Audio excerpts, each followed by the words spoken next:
Orang-orang bodoh yang binasa selalu mengatakan Kristus nggak makan babi. Kenapa orang Kristen makan babi?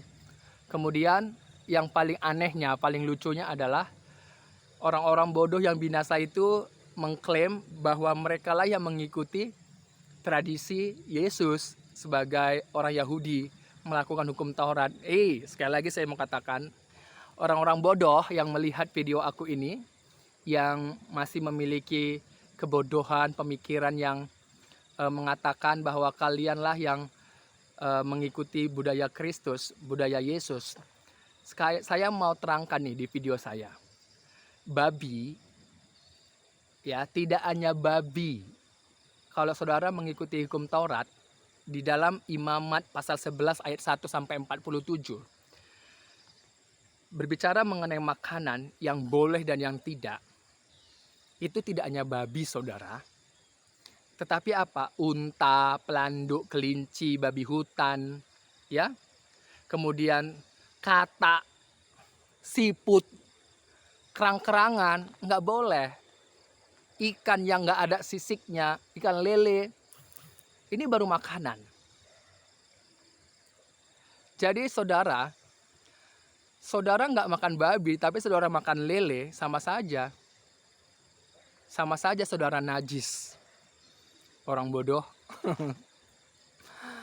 Saudara makan siput, makan kerang, udang, kerang, binasa juga. Coba, ini baru makanan loh ya. Masih banyak lagi.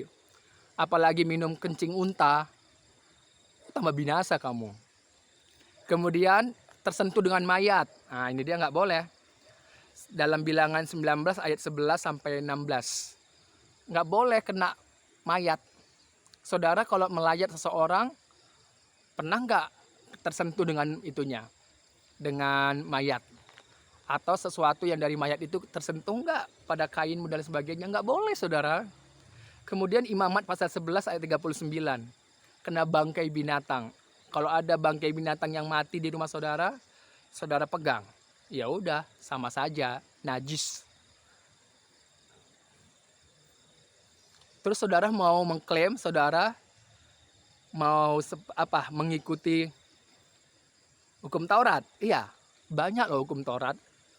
Lebih dari 613 ataupun ada 613. Banyak saudara. Banyak sekali. Kalau saudara memenuhi itu, disunat pada hari ke-8. Saudara sunat pada hari ke-berapa? Jadi sekali lagi pesanku buat orang-orang bodoh yang binasa. Kenapa engkau bodoh? Karena engkau sendiri membuat dirimu bodoh. Artinya membuat dirimu bodoh adalah engkau sengaja memaksa dirimu secara aktif untuk menutup dari kebenaran. Untuk menolak kebenaran. Makanya orang yang menolak Yesus, menolak Kristus, kebenaran itu, maka orang itu pasti ditolak di hadapan Allah. Sebab siapapun yang mau datang kepada Allah tidak boleh tidak harus melalui anak tunggal Allah, Yesus Kristus. Makanya orang yang di dalam Kristus atau kami orang-orang Kristen, orang-orang yang imannya bersumber dari Kristus yang mengarah kepada Kristus adalah orang-orang yang hidup di bawah hukum Kristus, bukan di hukum Taurat, ya. Tuhan Yesus memberkati saudaraku. Haleluya. Orang-orang yang bodoh, yang binasa bertobat ya sebelum habis waktumu, oke?